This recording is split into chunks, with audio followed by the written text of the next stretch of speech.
Oh, hello everyone. Thanks for joining us again. Um, it's gonna be a wonderful session. I'm talking to Olumide Akintokun today, and again, just to remind us, the reason why we're doing this is so that we can share life lessons with the younger ones.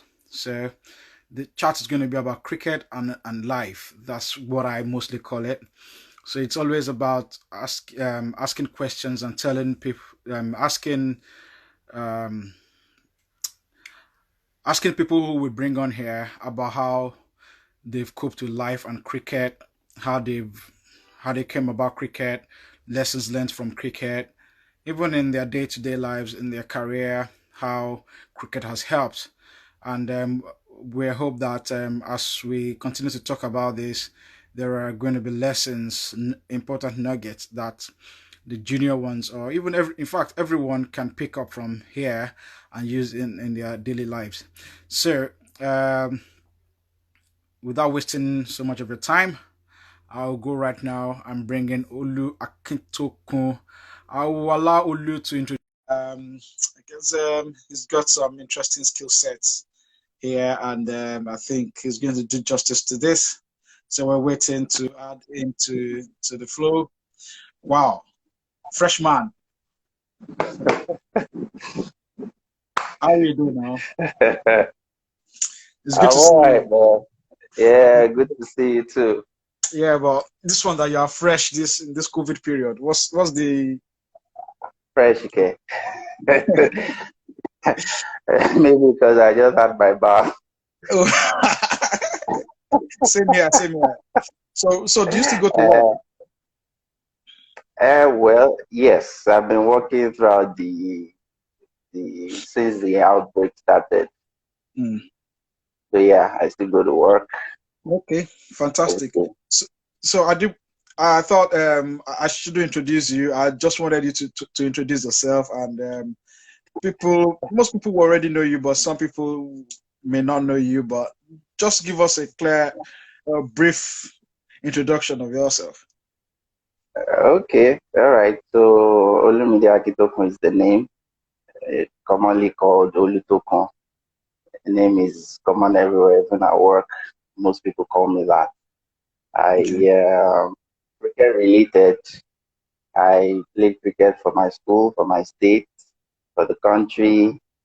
I was captain of IMCC for I think 2 or 3 seasons, and then for UICC, yeah.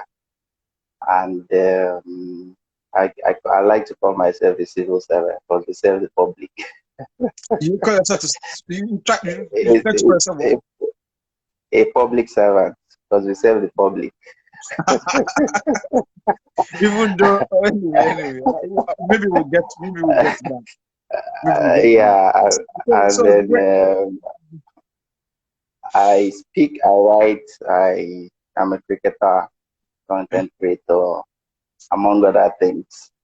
Wow. Okay, you're a public servant. True, true. Yeah.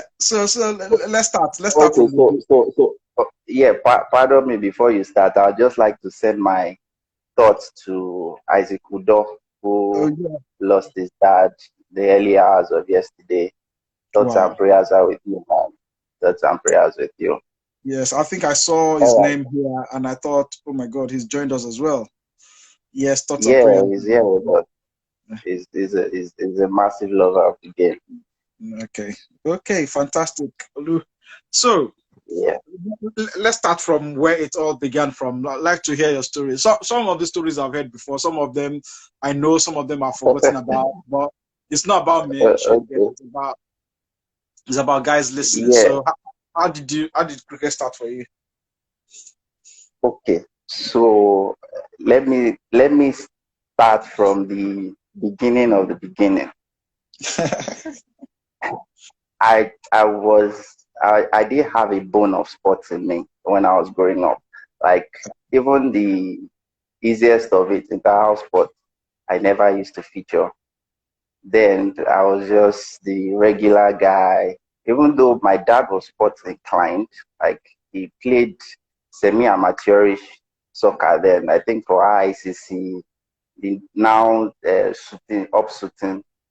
So he's a massive follower of football, and he tends to watch some other sports sometimes. But me, nah. I never did anything sports. So when I gained admission into UI, then I had lived so much of my life at home that I didn't want to stay at home and go to school because my school was just there. Then it was 5 naira bus from my house to school. I used to trek it sometimes even. That's how close school was to home then. But I So did when we not say want to school, stay. this is university or secondary school? Yeah, university. Yeah, university. I started playing. Sports started for me in the university. Okay. So then in UI, if you remember, you're only assured of accommodation if you're in 100 level, your final year, you're a medical student, then they go to ABH. You're you're into hall or departmental of faculty politics, and then if you're a sportsman. So between your first year and your final year, accommodation was not guaranteed for you unless you're in the category of people I just mentioned. So then I was in 100 level. And I started thinking about it. How am I going to be sure of accommodation next year? Because I don't want to go to school I don't want to be going to school from home. Then I was bored of my house. So and then it coincided with a period I was trying to learn how to swim because I've always wanted to know how to swim because it's an essential life skill, just like riding bicycle, driving. Those are essential life skills that people should try and get. So I was trying to learn how to swim then in UI swimming pool. And then I tried because nobody would teach me. I'm not a lady. Nobody volunteered to teach me. So I struggled. I struggled. I couldn't hack this thing. So just at about when I was going to give up, that day I was tired of it because I even had water in my ear at some point, started to ache.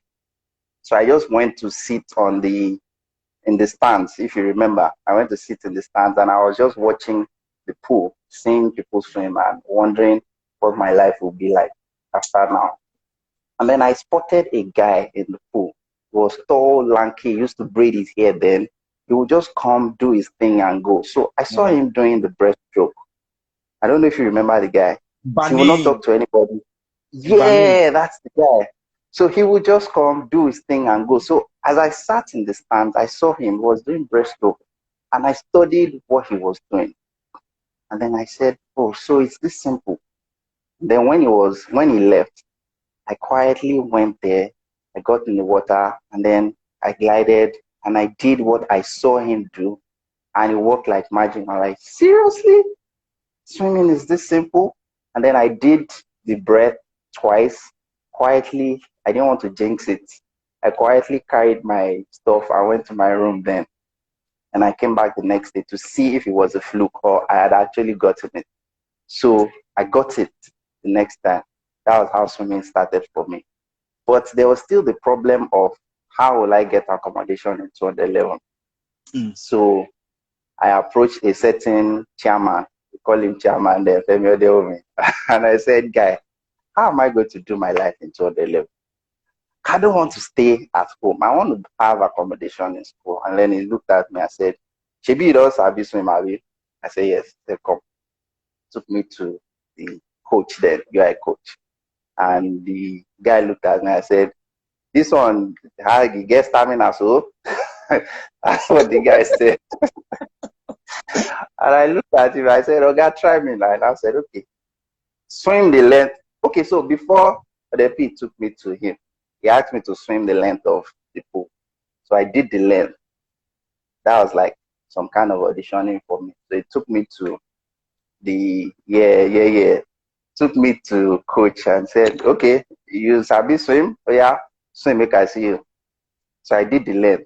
And I think then it was Abe, Dakborekoya, and Kingsley Dan Patrick that were doing breaststroke there. Yeah. So I had those three people to compete with to make the Nuga team. And then during one of the time trials, I don't know if you remember.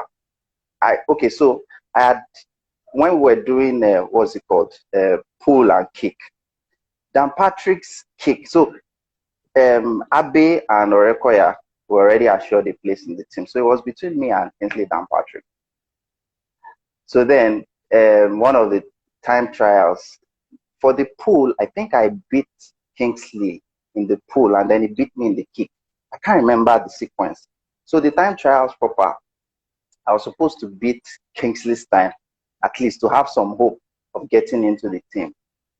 That was how, I don't know if it was a tear, but there was this massive, terrible cramping in my left thigh. It still affects me to today, sometimes when I bowl. That was how I could not do the time trials. I was shattered, devastated, like, hey. So that's how I have lost my place in the team that I have not even made. And then that day, I was just going down that road that takes you to social sciences. Yeah. My head was down. I was thinking of my life that, hey, so this is how I'll be going to school from home. Because to me, I had lost my place in the school team for swimming. And then I saw a group of people. They were white. And one was lobbing, tossing a ball to one person. They were crowded together at one corner. That was at the net. I'm like, what kind of game is this? That was my first time ever that I was seeing cricket. Before then, I had never seen cricket. I didn't even know the name of This the was game. probably 2001 or 2002, right? That was 2002. That was 2002. So I saw them, and then I recognized a face. I saw a tall guy that I had seen before, tall, dark guy. I had seen him in geography before. And then I saw him again there. I'm like, for this guy to be playing this game as tall as he is, then that means I can venture into it. And then I now saw chairman there. Like, this guy that took me to meet coach is here again. Okay, so maybe there's some fun in this. So I just stood by the corner and I watched and watched and watched. So as luck would have it, that was when, okay, so I think Sports Council asked all sports to submit names. Luckily for me, Coach Yeye submitted my name. I don't know what he saw because apparently I did not do the time trials. He submitted my name for swimming. So they moved all sportsmen to our hall. I was in Indy. They moved all sportsmen to our hall. So when they moved us to our hall, my room was 833. Then 831, we had some, I think that was your room also, 831, 832. I was in 833 for sure. So that evening, I was with some medical students. They were sportsmen too. So I now saw this tall, dark guy walking again. And chairman, they were now discussing what happened in ABU Zaria, how they had a game when they were almost won it and they lost it, blah, blah, blah. I'm like, guy, please explain this game for me. Guy said, whoa, don't worry, you will understand if you understand it. I'm like, how can it be so difficult to explain a game? Football, you tell these people will try and play the ball into the net here. This one will try and play the ball into the net here. That's how football is played. Explain to me now. They were reluctant to explain to me. So I said, don't worry now. Maybe I'll come and see. And then I started to go. And one day, a certain Olumide Akintokun approached me. I said, hey, guy, what's your name? I said, Olumide. He said, that's interesting. My name is Olumide too. Can you give this a try? And he handed me the ball. And then I tried to bowl. The ball went outside onto the road. And he said, don't get discouraged. Go pick it up and try again. And that was how I started to bowl cricket. I fell in love immediately. I fell in love. I couldn't wait for the next day to go back and try and bowl again. And then gradually I started, he kind of like took interest in me. He would say, come and hold the bat, let me show you some stuff. And then from there, the interest started to grow until I got hooked. So that was how it started for me. Yeah, I always hear people say that initially they were not interested, but once they start bowling or start participating, the interest Mhm. kicks in, and they are always stuck with cricket. So, Yeah. so during your period in UI, right? Did Yeah. you ever thought of, you know what, this cricket, my first love is swimming, Joe. Let me go back to swimming. Let me go and give it a trial again. Or was the opportunity just sure for you at cricket? Okay, so I wasn't even thinking about. I just did cricket because I was falling in love with the game. Not that I had a plan for it. No, I still wanted to be part of the swimming team because there was still time enough for me to recover for whatever it is that happened to my thigh and try and beat. But then Kingsley was always training constantly. If you remember that for record then too, Abe was in a class ahead of all of us. And that was the only thing. And then backstroke, Shegun was there, backstroke. Who else was doing backstroke then? I think Una was, no, Gel.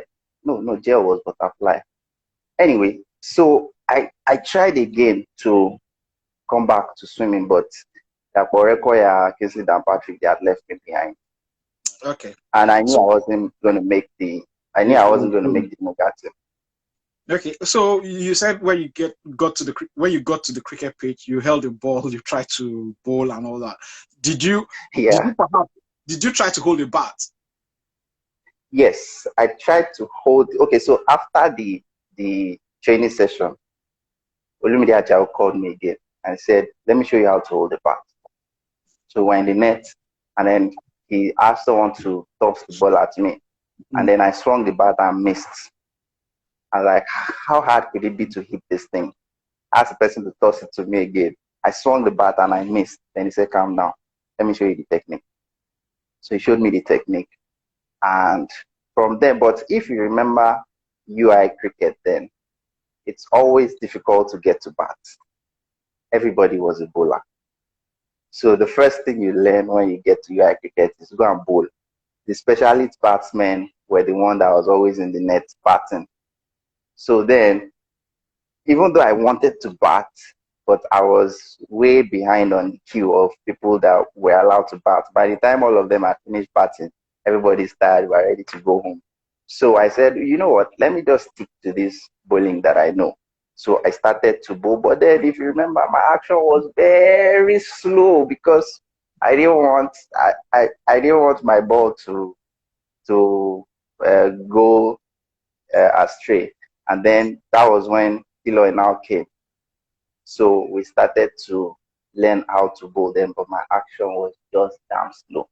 So one day while we were training, Tiloy, Tayatolo, and Olumide Ajayi were just standing behind me. I was waiting for my turn to go.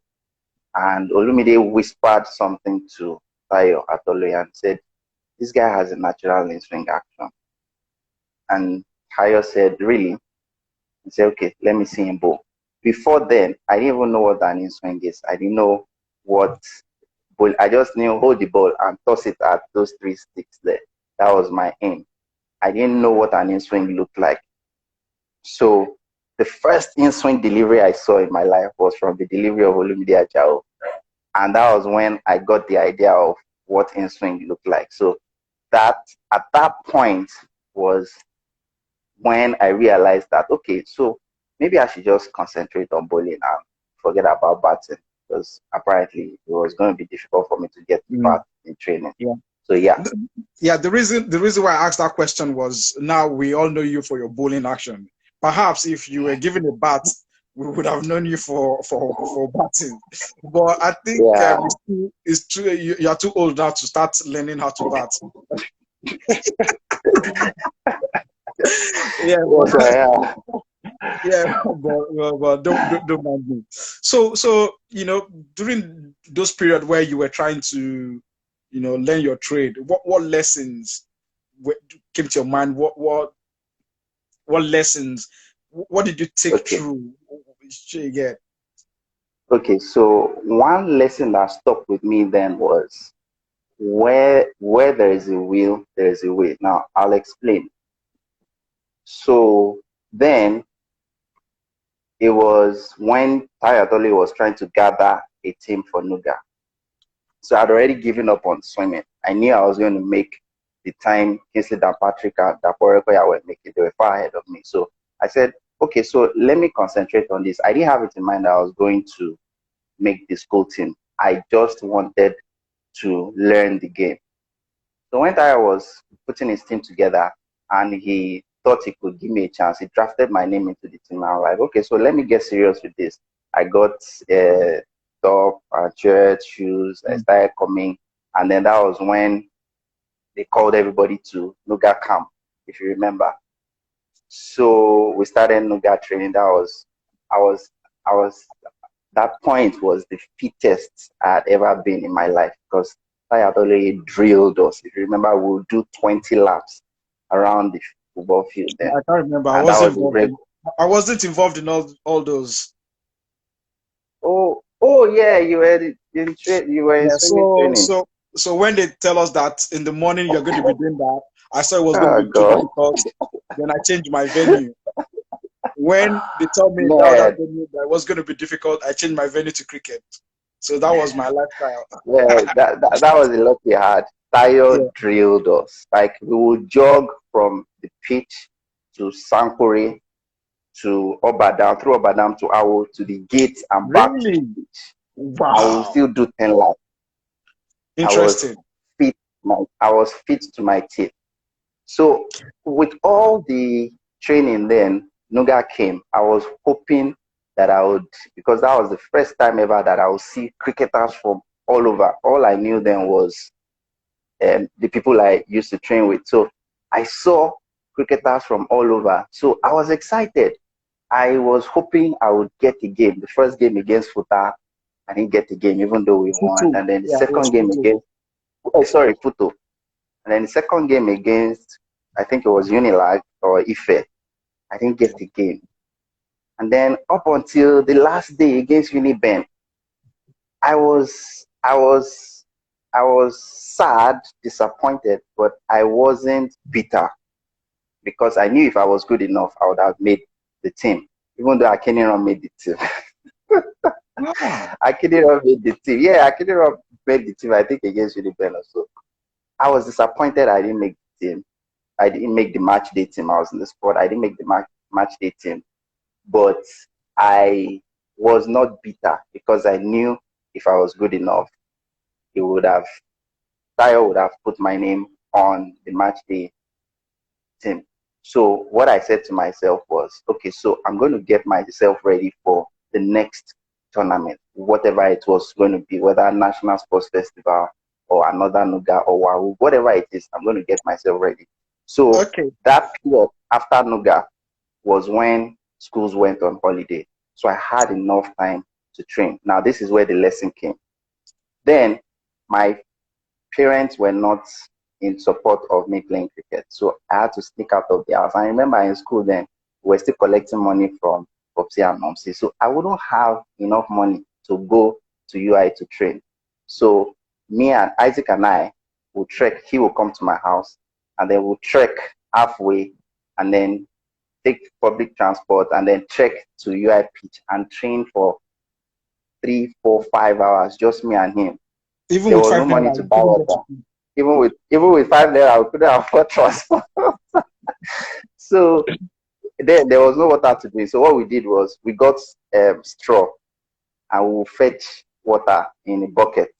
It's that same bucket that we would have our bath with after training. So we'll fetch water in the bucket. After training, we'll drink from it first with the straw. After drinking, we'll now have our bath and then we'll go home. We did that every Tuesday and Thursday and then the general training on Saturday.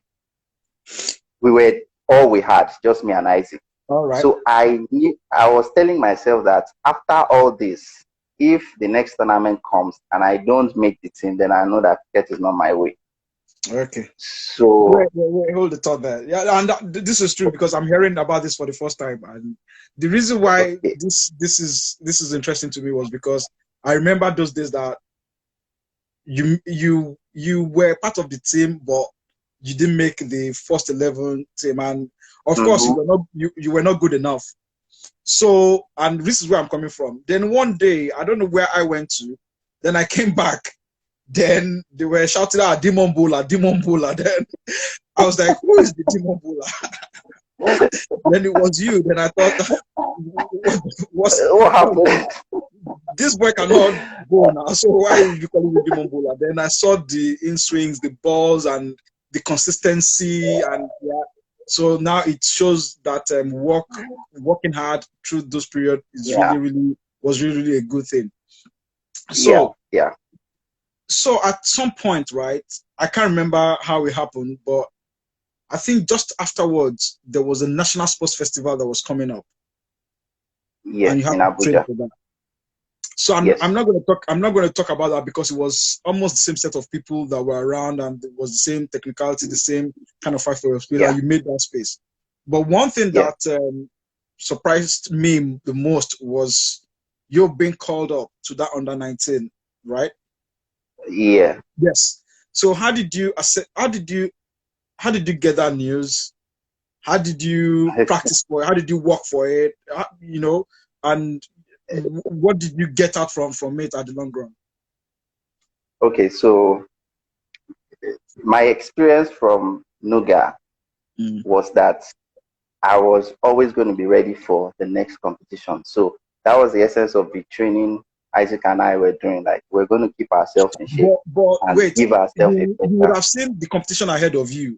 Did you think if you worked really hard, you will still make it? Okay, so don't forget that then we were still new to cricket. We're still new. I was still new to sports then. Mm. I was still new to all this. So I didn't even know what to look forward to. And social media was not this rife then. Mm. News did not circulate as readily as we have it now. Even when we're playing in the league, when we started playing in the league, you never knew your next match until a few days to. So I didn't know what to look forward to. I didn't even know what the next tournament was. I just told myself that whatever the next tournament was, I was going to be ready for it. So then the school had just resumed, and I was doing my whole registration then, trying to get accommodation. And Bengario called me. I still remember where I stood. Bengario called me and said, "Have you heard the news?" I said, "No, what's the news?" He said, "Okonupong just called in that he's calling us up for the national trials." I just hung up the phone. I just cut the phone. I put the phone in my pocket because Aria is a prankster. So I cut the phone and put it in my pocket. And then it was 15 naira per minute, if you remember. So I cut the phone. We were not on Pascal Billy there. He called back again. He said, "Guy, what's wrong with you now? I'm serious. Okon just called me." I said, "Ario, what's your He problem? wasted 100. Please." He wasted 100 naira because of that, and that would have been a Yeah. lot of money.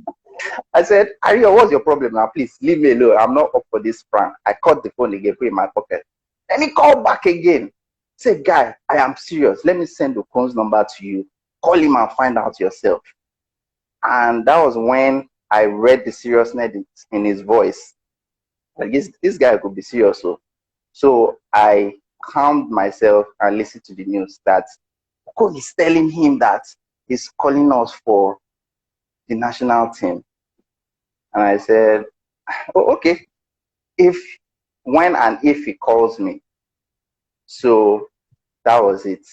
That same day in the afternoon, I didn't even have Okon's number. And then Okon called me and said, "Hi, Olumide." I said, "Good afternoon."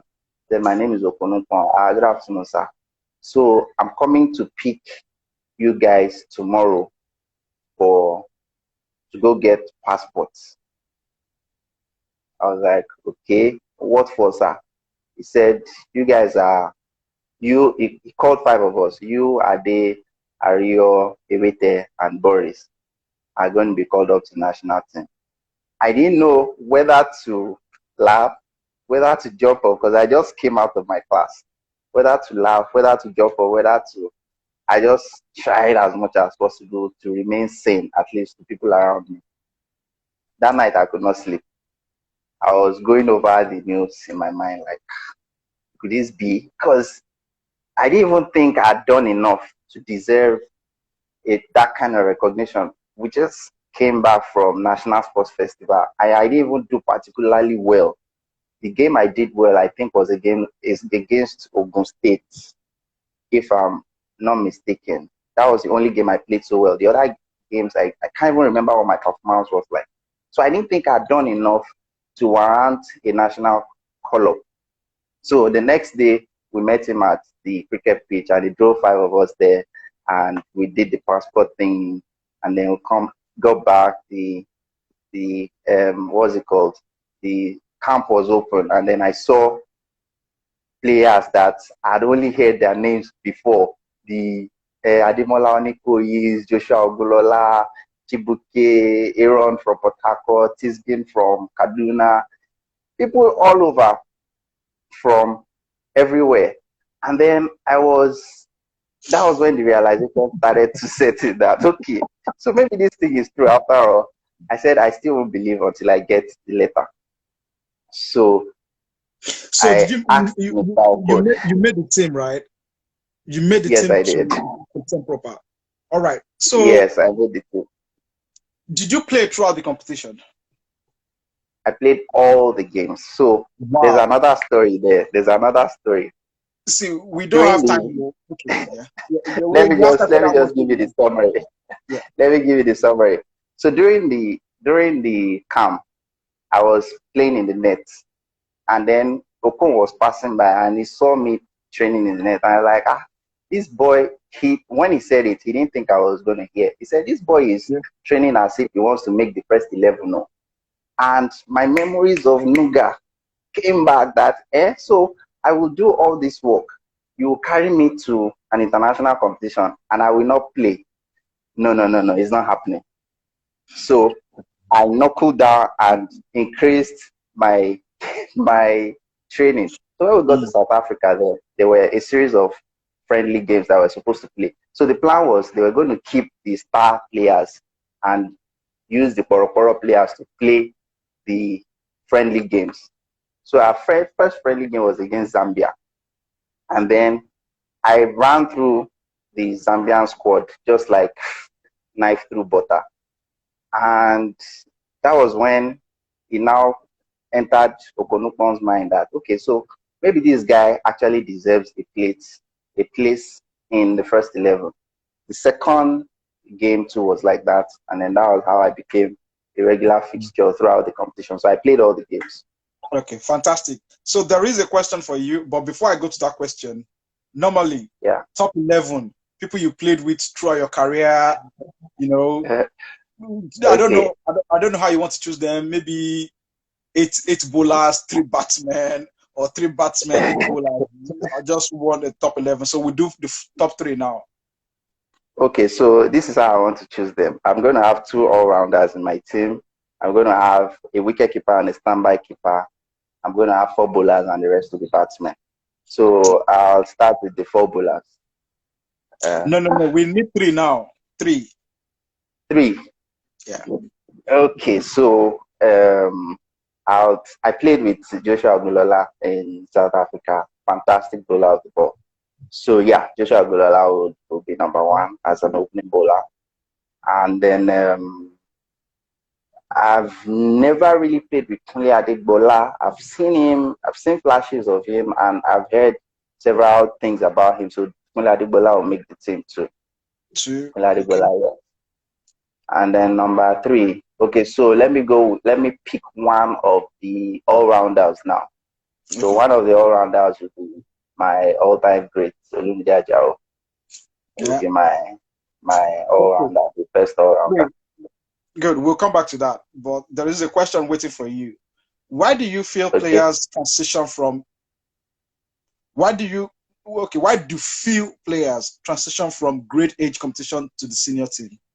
Because you would have thought that if you have played under 19, you should go under 21, then go to the national team or something. Okay, so the problem I think we have is the sports management in the country. So after the age group competition, the management of the team or sports will not keep that particular group together. So there's no cohesion in the team. After the competition, everybody go to your house until the next, a few weeks to the next competition, then they bring everybody back. So people are not constantly playing together, getting to know themselves, and then a few will stray away. Excuse me, a few will stray away, and so the major problem I think that is affecting that is management. If after every competition you don't keep them together, then there's no guarantee that you still have that same set of players afterwards. So just a quick question, right? You remember all of you guys that went to the under-19 games, right? How many of you guys then played for the national team proper? A lot from that squad, a lot. So Onikoi, Joshua Ognolola, Chibuke, Shemola Inka, I think Tisgain from Kaduna, Ewite, Boris was ripe enough. I think Boris had what it took to play for national team. For the senior side, I don't know why he never made it to the senior side. But yes, a lot of the people from that squad made it to the senior national. Just a quick question, right? You did well by challenging yourself. Why did you try to challenge yourself to get into the national team? Okay, so there was a problem, a big problem. I had to choose between cricket and my studies. In fact, that competition, I traveled with my books. I was reading on the plane. I read till we got there. After every training, I would go back to my room. Lekon Awolo was my roommate then. Very fantastic bowler. He also made it to the senior team. He was my roommate, and he'll be wondering, what is wrong with this guy? You are here to play cricket. You are reading. Yeah, Salakotu made it. So that competition was just a few days to my exams, and it was maybe that was one of the things that affected me in the latter part of the competition, because against Tanzania and Papua New Guinea, I didn't play so well because I was thinking of my exam. So the problem I had was I had to choose between cricket and my studies, and we all know that sports in this part of the world does not guarantee a future for you, especially if that is the only thing you rely on. If it was in another environment, most likely I would have stuck with cricket. Yeah. But I had to choose what guaranteed a future for me, so I stopped my study.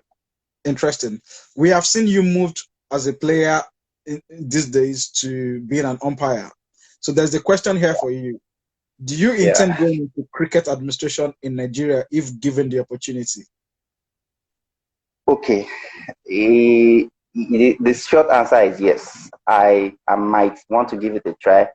And that is because most of the time we sit outside and criticize those that are there. And we offer our ideas and try and suggest to them. But most of the time, those ideas don't get implemented. So the people who think they have the ideas, who think they have solutions to the problem that are facing sports administration, especially cricket, why not try and put yourself together and get into administration and see how you can positively affect the game for the generation coming behind you. So yes, is that your plan? Yes, that is my plan. Okay, so you mentioned umpiring now. The major reason, in fact, the only reason I decided to start umpiring was because I saw some horrendous decisions while we're playing in the league. I'm like, how is this person an umpire? I'm not an umpire. I don't study the law. I'm not supposed to be studying the law as much as you guys. And then you are giving these decisions on match days. And I was like, what? You know what? I think I'd better take this thing on and show a bit of what I can do, show it to them how it's properly done. That is the only reason I started officiating. Okay, somebody's asking a question, and I would like to, I think this person is close to you because I've been reading comments from her. Okay, if the opportunity presents itself, will you drop everything and play professionally? Which club will you love to play for? You better be careful before you answer this question. Okay, so Isaac and I then we used to joke a lot about it that, okay, so after now, I will be playing for USA, you'll be playing for Canada, and then we'll meet in one of the World Cups, and then we'll show ourselves Pepe. So yes, it has always been a dream to play professionally. Yes, because I've always admired those professional cricketers because it's what you love doing. It comes to you naturally. It's like living the life you want to live. Do you understand what I'm doing? So yeah, if I have the opportunity to play professionally, 100% I'll take it. I think this question is from Oshodi. He's asking you about what if you meet resistance and underhandedness. I think this is as regards to the administration. How will you tell Okay. Okay, so I'm not expecting it to be plain sailing. We all know that sports administration in Nigeria has a lot of politics in it. And that is why I mentioned earlier that people who think they can effect the change, if they pull themselves together and say, you know what, let us, in quotes, hijack this, our sports, from the hands of the charlatans. She will read the prison because of that thing. So. That's why I said in quotes, let us snatch this game back from these people and then show them how it is done. It can't be done by one person, can't be done by two people, can't be done by three people. It needs a collection of like-minded people to be able to effect the change. And it starts with my mindset, starts with your mindset, starts with the way you think. So let's put ourselves together and then see if we can snatch and rescue our game from them. I will come back to that question because I would love you to give me 5 people that you think you can work with. But wait, I have one more question for you. So what is your role with IMCC these days? Because this is now very important to know. Okay, so I'd say an opening, well, if I still have that position when the next season starts, I would say I'm a bowler for IMCC. I was the opening bowler last season. I'd say I'm a bowler and a little bit into some form of administration. Yeah. Okay. So that's my role for IMCC. So a little bit into administration. Okay, yeah. So there is a question. I don't know. I think the missus is trying to throw you some bouncers. If I were you, I'll be careful the way I answer these questions, right? But before we go back to the missus, do you aspire to be in the ICC elite panel for umpires? Yes, I do. Yes, I do. Yes, I am. So last year I took the CSA level 1 umpires course, and yeah, thankfully I passed and I have a certification. I have a CSA level 1 certification, and then I'm looking to take the next level certification and as much as possible try and showcase what I have to the world and let them see that yeah, we have some fantastic umpires in Nigeria. So yes, I aspire to be on the ICC elite panel. Okay, let's go back to your top 11. We've done 3. We've done Joshua. We've done Ajao, Kunle Adegbola. Now, next 3. There should be. Okay, so my second all-rounder in that team will be Odepii. Okay. That will be my second all-rounder. All right. And my wicket keeper will be Ademola Onikoye. Yes, speaking of Ademola Onikoye, the two of you have some kind of, I don't want to call it rivalry. I don't want to. How did that start? He was my captain. He was my captain. he was my captain, and I learned a lot from him. So during that camp, all I heard about him were his wonderful performances in the league and for his school. So when I met him in person, it was a very huge honor for me to be in the same team with him, to share the same dressing room with him. So all through the tournament, I was always asking, because he is in the best position to see my delivery, see the things I was doing right and the things I was doing wrong. So I would constantly ask him, upskip, so what do you think about this? What do you think about this? I learned a lot from him. I still learn from him though. Yeah. But on the field of play, there is a way that you always bull him out. I've noticed that quite a number of. Yeah. Okay. So as a bowler, you aspire to dismiss the best of batsmen. And I think I can boast of his scalp, endurance, offense scalp, Tayo Atoloye's scalp, some big names in batting. So yeah, so every time a bowler sees a good batsman, the first thing that will go through your mind is, how can I dismiss this guy? Anytime a batsman sees a bowler, the first thing that runs through his mind is, how can I destabilize this guy? Let me just send him out of the park quickly and disorientate him. So yeah, so it's not just me and Onikoyi, it's between every bowler and every batsman. It's a constant and ongoing battle.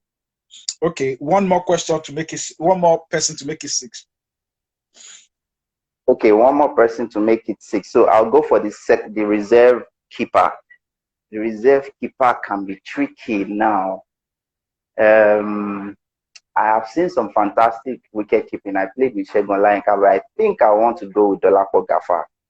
Okay. Because of his power hitting. Yeah, I'll go with Dolapo Gafar.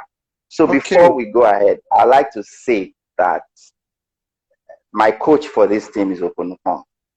Okay. So I can't mix him with mortals. We did not ask you that. You could have been in I know you did not ask me that. It could have been in my team, but it would be a big disrespect to that name to be mixing Okonupon with mortals like Boris. All right, fantastic. That's good to know. That's the first time we're hearing that, but that's fair. So I don't know where the missus is in your room, if she's close to you or she's somewhere, but she seems to be throwing a lot of questions, right? And like I said, you need to be careful. So she's asked this question that, given that when you guys were dating or when you just got married, that I can hear you. That as she didn't like cricket, now she loves cricket. How did you do it? I also heard that she was scoring at some point. Yeah. Is that Buki Feta effect? I think so. I think so. So we all know that. Okay, that was a toe crusher, but let me dig it out. We all know that as cricketers, Tayo Showale can relate, Ewete can relate, Boris can relate a little. Even you can relate then that if you are dating a cricketer, you must be ready to go with the cricketer to the training pitch and maybe see some games. Usually at the start, they don't like to be involved in it. But cricket is such an important game that from afar, from outside, it looks boring. But once you understand how it's played, then you fall in love with it. So all I needed to do was just to make her understand the game. And that was what did it. Okay, and she understood the game to the extent that she could score. Yeah, she was scoring. That's a fantastic one. So someone was asking a question, right? And it was not because I wanted to dismiss it. He was talking about your leadership at UICC. Were you ever a captain at the University of Ibadan? Yeah, I was the captain after Nuga, because after the Nuga we hosted, most of the guys left. Tayo Atoloye left, Odepii left, who else left? So they needed a new captain, and it was between Ewete and I. And the vote was cast, and it was between Ewete and I. And people vote. I did not think I had what it took then to become the captain, because I was just coming into the team. I didn't even make it for the previous competition. I was still trying to learn the ropes, and then all of a sudden the mantle of captaincy was thrust on my shoulders. And it was a very big challenge because there were some senior members in the team. Adiola Odedino, Boris was there, Waiter was there, Tope Taiwo was there, Maya Wademo was there. People I thought then would have been chosen ahead of me, but people thought that they could give me a chance. And yeah, I took it.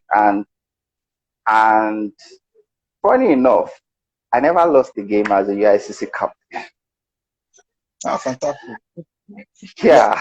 So yeah, so that's a nice one, and kudos to that. So talking about the Lagos League, right? So Yeah. how did you get into it? How many teams did you play for before, or did you just play for IMCC straight? What was your journey like? Okay, so after the I think it was the Nuga games. Yes, it was the Nuga games. Then we were always hearing about the league in Lagos. We had never seen it before, and Boris was always going to play for GCI, and then he waited to was called up for that, and then that was when Isaac and I now decided that, you know what, maybe we should give this thing a try. Let's talk to a few people. That was when Femi John.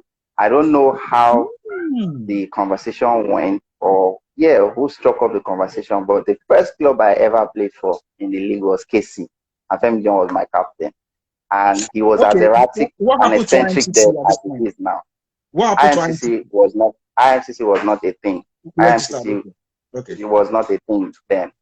So it was just UICC that we had, although talks had started for IMCC, but IMCC had not been born.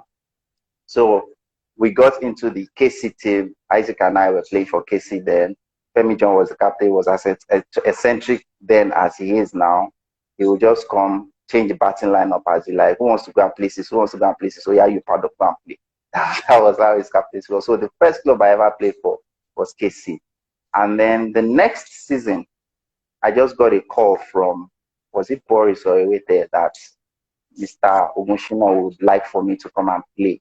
Ade and I come and play for GCI. And then I said, why not? GCI has Ibadan heritage, and we have sometimes talked of playing for GCI.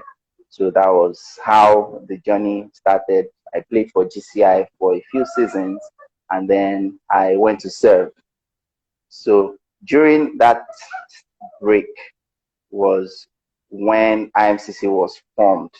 So when IMCC started, I did not start with them. I was in GCI when IMCC started. It was after that, when I came back, that I now joined.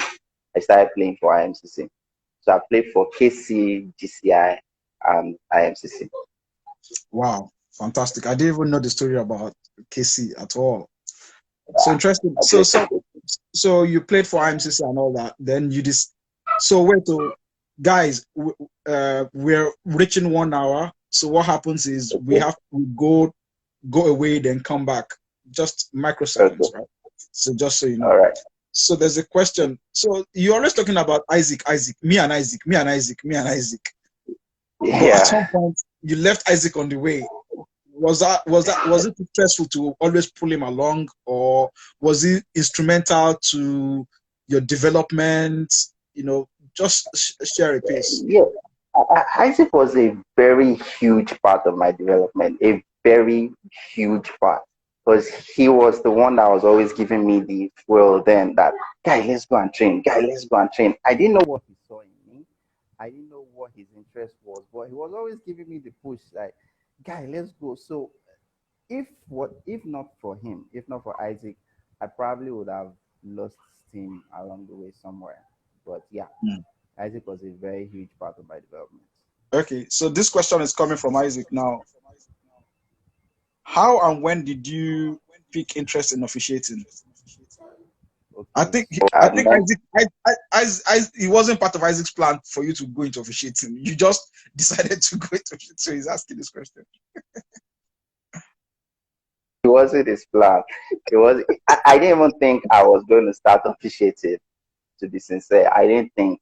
But when I started seeing strings of horrendous decisions terrible officiating. I was like, I can do this thing better. Why don't I take this thing up? And I had a chat with Endurance OFM, and Endurance was like, you know what? I'm going to send you the playing conditions tonight, and you officiate. I spoke with him on Wednesday or Thursday, and he said you officiate the game on Saturday. I was like,